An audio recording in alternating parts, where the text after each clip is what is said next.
तो गाइज अभी भैया आटा गूंद रहे हैं। गाइज अभी भैया सत्तू डाल रहे हैं। गाइज भैया अभी मसाला बना रहे हैं। हाथ लो लो क्या रे? गाइज भैया हमारे पास क्यों आ रहे हैं? भैया भैया guys, subscribe support share like comment.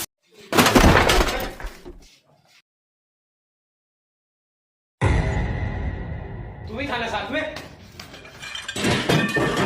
अरे भैया लिट्टी तो दे